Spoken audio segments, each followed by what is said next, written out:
Today, we're diving into a tense exchange on Capitol Hill. Senator John Kennedy met with CBO Director Phillip Swagel to discuss America's national debt and runaway spending. What unfolded was eye-opening and alarming. Stay tuned, the numbers you're about to hear are pretty staggering. I asked the director, what's the national debt right now? His answer, over $28 trillion, nearly 100% of America's GDP. That's borrowed money, and every dollar adds to the cycle of debt and interest payments dragging our economy down. Thank you, Senator Van Hollen. Senator Kennedy of the great state of Louisiana. Thank you, Mr. Chairman. Mr. Director, welcome. Mr. Director, what's the national debt right now? We project at the end of this year, it's going to be over $28.1 trillion. 28 trillion. What percentage of GDP is that? It's just under 100%. Could you speak into the mic and Yep, repeat that? it's just under 100% of GDP. Okay. And for this current fiscal year, will we have spending deficits? Yes, sir. We're looking at about a $2 trillion deficit this year. And that means that we've spent $2 trillion more than we took in, right? That's right. So we've had to borrow money. That's right. That's right. The debt is going up. And so that money that we borrowed increases the amount of national debt, doesn't it? That's right. And it means more interest payments, which then goes back and means more debt. So there's a negative cycle attached to it. Okay. So I pressed, what happens if nothing changes for 10 years? The director didn't hesitate. Our debt would skyrocket to $50 trillion, over 120% of GDP. Our economy won't even be able to keep up with the debt. If you believe America needs to wake up to this debt crisis, hit subscribe and join us at Capital Conservatives for more straight talk.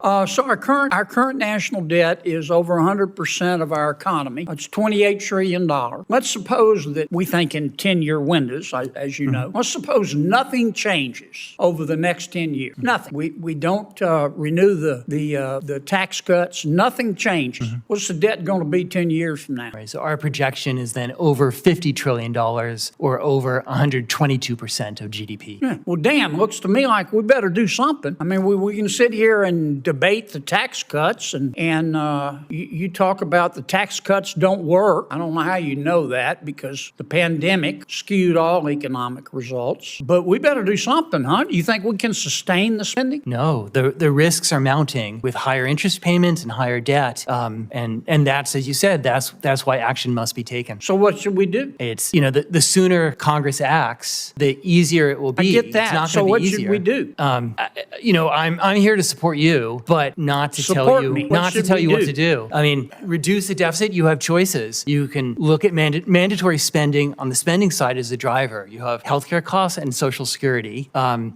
the revenue side, Well, let me stop Yep. you for a second. Yeah, everybody always says that mandatory spending is driving the cost, but and they say, well, look, we've got to do something because the Social Security trust fund is going to run out, and Social Security is going to be automatically cut. I asked, what if we cut spending by just 1% across the board? Every department, every agency, 1%. Families do it every day, tightening budgets to survive. The director said that would save $70 billion in a year. Double it? That's $140 billion. But even then, the hole is so deep it barely makes a dent. Look me in the eye and tell me you really think the United States Congress is going to allow Social Security to be cut. I would expect some action to be taken before that happens. So if you think the United States Congress is going to sit here and allow Social Security to be cut, even if there's not a penny left in the trust fund, you've been dipping into your ketamine supply.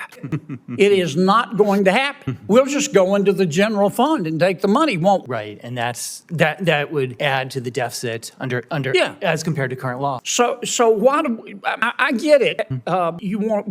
We make these distinctions between mandatory spending and discretionary spending, but it's really out of the same pot. That's right. There's just one general fund of the Treasury. Okay, so one option is to reduce our spending, correct? That's right. What if we cut our spending 1%? 1%. What if we turned to every single department head in the federal government and said, next year you're going to cut your spending 1%? Not 5%, not 4%, 1%. Something families who are living under Bidenomics, which is defined as paying more to live worse, something families have to do every day. What would be the impact of a 1% cut by every budget office? Yeah. So outlays next year are going to be just under $7 trillion. So 1% of that is $70 billion. Then came Social Security. Washington insiders warn the trust fund will run dry and payments could be cut. But Congress won't let that happen. They'll dip into the general fund, adding to the deficit. Mandatory or discretionary, It all comes from the same pot, and that pot is empty. What would it take to stabilize our debt? The director admitted, $5 trillion in cuts over 10 years. That's a 7 to 8% reduction in federal spending. This isn't a crisis for the next generation. It's here, right now. What we did 2%.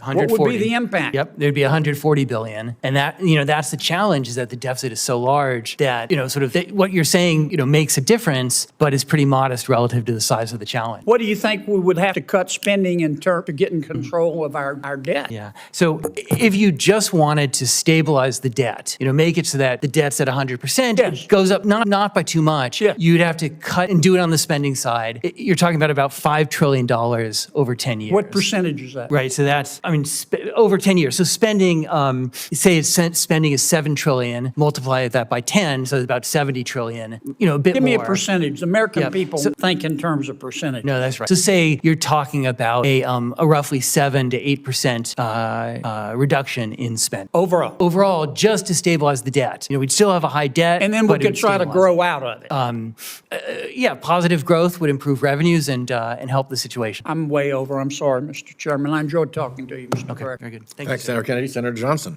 This exchange exposed what most in Washington won't say out loud. America is spending itself into disaster. The debt is crushing, the deficit is growing, and without serious spending cuts, we're on the edge of a fiscal cliff. Subscribe and hit the bell for updates. Together, we'll hold leaders accountable and fight for a sustainable future.